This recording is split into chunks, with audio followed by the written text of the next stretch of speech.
प्यारे बच्चों, आज इस वीडियो में हम एक्सरसाइज 1.1 क्वेश्चन नंबर 5 देखेंगे। एलसीएम हमने सीखा, इससे भी हमने सीखा। अब ये थोड़ा सा हटके क्वेश्चन एक है, जस्ट इसमें थोड़ा सा रीजनिंग देना है। Check whether 6 raise power n can end with the digit 0। गौर से देखिएगा, बहुत ही आसान सा क्वेश्चन है ये। 6 रेज पावर n हमें देखना है n की कोई भी पावर अगर हम इसमें डालेंगे, n is any natural number, it is given. तो जब हम n नेचुरल नंबर लेंगे, that n is 1, n can be 2, can be 3, it can be 4, so on so on. गौर से देखिएगा, बहुत ही इजी क्वेश्चन है। तो हमें बोलना क्या, इसका कोई पावर अगर हम डालेंगे 1, 2, 3, 4, कोई भी नेचुरल नंबर, क्या इसका लास्ट डिजिट 0 हो सकता है? तो अगर नहीं हो सकता है तो क्यों नहीं हो सकता है, क्या कंडीशन है इसको लास्ट डिजिट 0 होने की? देखिए मैं साइड में यहां दिखाता हूं। अगर मैं 6 के ऊपर पहले 1 पावर डालूं, 6 रेज पावर 1, आप देखिए आंसर 6 है। अगर हम सेकंड पावर डालेंगे 6 2, दैट विल बी 36। आप लास्ट डिजिट को खाली देखिएगा। 6 रेज पावर 3, दैट इज 216।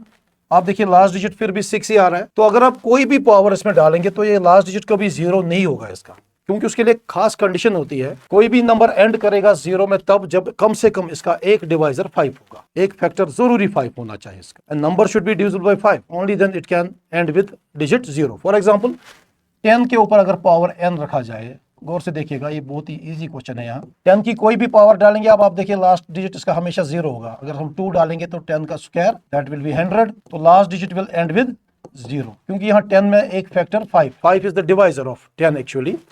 तो जब भी हम यहाँ ऐसे नंबर्स को देखेंगे ये एंड होगा 0 में कि नहीं, तो इसकी एक खास कंडीशन यही है कि factor of the base should at least 5 should be the factor of the base. तो अगर वो फैक्टर नहीं है इसका 5 कोई भी, आप देखिए 6 का फैक्टर जब हम निकालेंगे तो एक फैक्टर इसका 2 है, एक फैक्टर 3 है, 5 तो कहीं नजर नहीं आ रहा है। ठीक है, अगर यहाँ बेस हमारी सपोज एक एग्जाम्पल भी आप देखेंगे, इसमें 4 रेज़ पावर n पूछा है, और ये 4 रेज़ पावर n वाला एग्जाम में भी पूछा गया था 2025 में।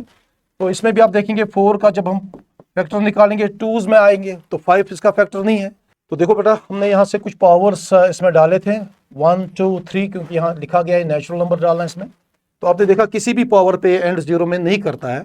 तो कोई भी पावर आप डालेंगे तो ये कभी 0 में एंड नहीं करेगा। तो थोड़ा आपको कमेंट्स करने हैं कि क्यों नहीं एंड कर रहा है 0 में। तो उसके लिए मैंने आपको कहा था, जो बेस होती है हमारी, यहाँ पर बेस 6 है।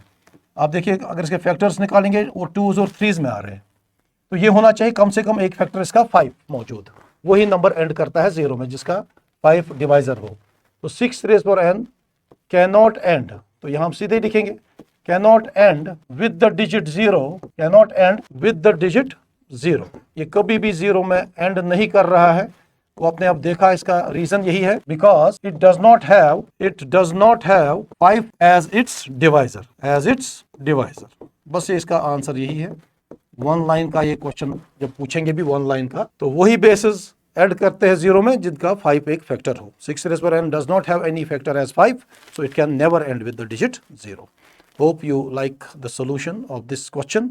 बहुत ही आसान सा क्वेश्चन है। वीडियोस को आप लाइक और शेयर ज़रूर किया करें। Thank you.